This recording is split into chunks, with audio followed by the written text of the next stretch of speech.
One of the most frustrating things in this world is this notification. Storage almost full. Keep saving things, adding more, and never deleting. Photos, screenshots, old notes, and random WhatsApp forwards that you thought that you would read later. But ek din you realize that you have everything, but no idea about what actually matters. History works a lot like your phone storage. Only instead of selfies, screenshots, and old WhatsApp forwards, it was centuries of Indian knowledge. Scattered, fragile, and slowly disappearing. For centuries, that's exactly what happened to one of India's greatest epics.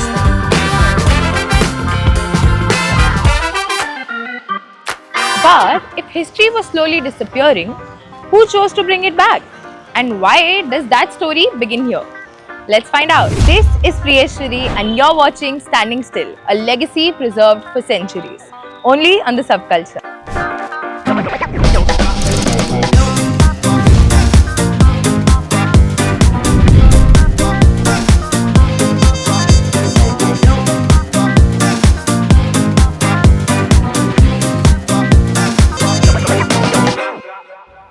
We all know the Mahabharata, one of the greatest epics ever written. Stories of war, duty, dharma, and power. Lekin, here's what most people don't know. The version we read today wasn't always fixed. For centuries, it existed in hundreds of handwritten forms. Alag-alag regions, alag verses, kabhi-kabhi extra dramatic additions bhi. No single final version. Almost like an old WhatsApp forward, where after being copied enough times, nobody remembers what the original really said. And the changed meaning was only half the problem. Because by the late 1800s, India wasn't losing just one version. It was drowning in hundreds. And if nobody stepped in, an entire intellectual history could quietly vanish.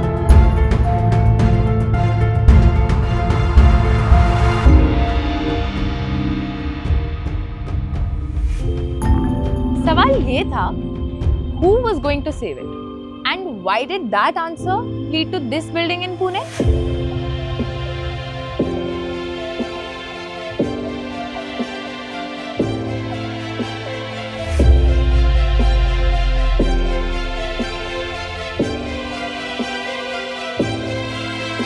Probably you've crossed Bhandarkar Road countless times. Maybe for coffee, maybe for work, maybe without noticing it at all. But long before the traffic, the cafes, and the city we know now, this area looked very different. What you're seeing here was once believed to be a part of an old Nizam era residence.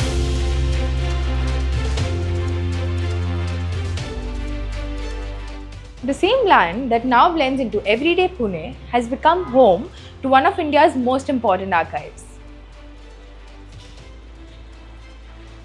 Born in 1837, he belonged to a generation that believed that Indians should be studying their own history for themselves. Sir Bhandarkar was the scholar of the first generation in the modern walk of studies. He was born on the 6th of July 1837 and he was the student of the first batch of the University of Bombay.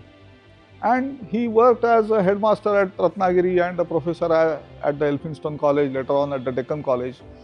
And he collected manuscripts for the government, which are now here, from places like Rajasthan, Delhi, Gujarat, and also the Bombay province, that is the parts of Maharashtra right now, and Karnataka. He studied Sanskrit, Prakrit, history, and ancient literature not just as stories, but as evidence.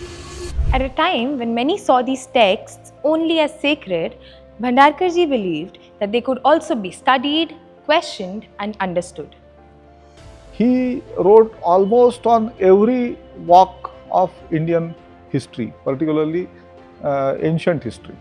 So he wrote on religion, he wrote on philosophy, he dealt with inscriptions, coins, he dealt with the histories of various dynasties.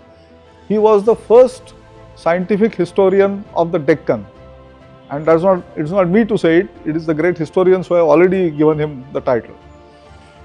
He had generations of students who were grateful to him out of their respect to him, and they founded this institute to commemorate his work actually, and it was inaugurated at his hands only.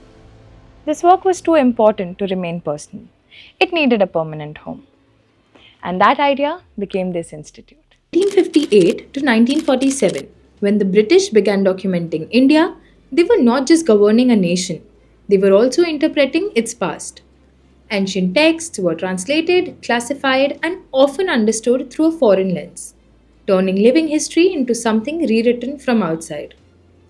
उस time पे when India was still under colonial rule, हमारे खुद के stories risked being preserved by people who did not fully belong to them.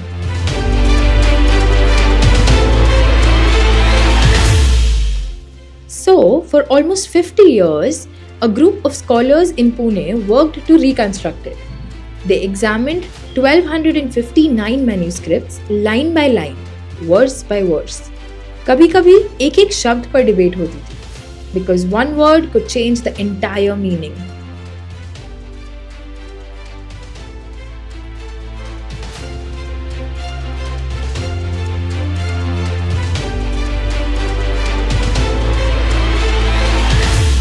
The result? A critical edition of Mahabharata. 19 volumes over 15,000 pages. Released in 1966. And scholars around the world still use it today. And all of this happened inside one quiet building in Pune, the Bhandarkar Oriental Research Institute. Founded in 1917, for over a century, it has been standing still. Quiet but very busy. And there were hardly any skilled stonemasoners in this area. That's what is heard. So the stonemasoners had to be brought from Hyderabad, and that is why the architecture of this building was made in the Indo-Islamic style, in which they were well versed. So that is why this building is like this. Okay, and similarly the other building, guest house, which is really matching this building, it is constructed by the Nizam of Hyderabad. So that is why it is also in the same fashion. The next building that was constructed in 1933, then it was seen to it that it should match these two buildings, and that's why that is also constructed in the same fashion. Okay, so you hear this name, Bhandarkar Oriental Research Institute. Oriental sounds fancy, right? Basically, Oriental just means from the East. India, Asia, the land of ancient stories, languages, philosophy. And the research part, matlab bas padhai nahi. They are in full detective mode. Studying the ancient East in a super detailed, scientific way. That's what this institute has been doing for over a century. Basically meaning ancient India had stories, and this place decided to fact check them. Bhandarkar Institute did not just stop at stories. They created the critical and comprehensive dictionary of Prakrit languages. 6 lakh से ज़्यादा reference lists. एक word का evidence. Thousands of words, hundreds of texts. एकदम slow, meticulous mapping of language evolution. There is a Sanskrit dictionary that is being made by the Deccan College. There is a Prakrit dictionary that is made by this institute. Now this Prakrit dictionary is based on 500 important Prakrit works, okay, that date from 6th century BC to 1800 CE, so even about 200 years old. And as the dictionary will be completed, it will give the meanings of about 1 million Prakrit words, about 1 million Prakrit words, and that is going to be a great resource for research. We have published 11 volumes, and we are now in the letter T. So from A to T we have done, and we have to go from say T to H. So that much of journey is still ahead with us. And even today, the work hasn't stopped. Because preserving history isn't just about storing it. It's about keeping it alive. And people like Bapat sir has spent years doing exactly that. Making sure कि history survive करे. Cities grow louder, roads get busier. So many places open and close. लेकिन कुछ जगहें भागती नहीं हैं. जो महाभारत आज हम पढ़ते हैं वो हमेशा ऐसा नहीं था. उसे बनने में 50 साल लगे. There is a story of the Ramayana that is incorporated in the Mahabharata. Because it so happens that Yudhishthira is in despair after he has to go to the forest. And so when he is in despair, Dhaumya Rishi narrates to him the story of Ramayana, that you are not the only one, even Rama had to face this. So now this incorporation of the Ramayana in the Mahabharata is something different. Okay, it is not found everywhere, or it is not the same everywhere. Or you will find that in the southern manuscripts of the Mahabharata, the same incident that is there in the northern manuscripts of the Mahabharata, you will find it quite inflated, quite actually given in details. So various numbers and this and that and whatnot. So there is a big difference. So the smallest manuscript narrating the same story has something like 60,000 verses. And the largest manuscript, again narrating the same story altogether, has something like 1,50,000 verses. So this difference is 90,000, which is actually 1.5 times of the smallest manuscript.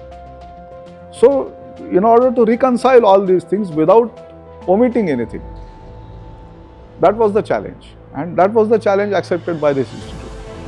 और ये सिर्फ एक किताब की कहानी नहीं है, ये उस प्रोसेस की कहानी है जो आज भी यहाँ चल रही है. In a city that keeps moving forward, some places do not feel the need to keep up. They just simply keep going, standing still.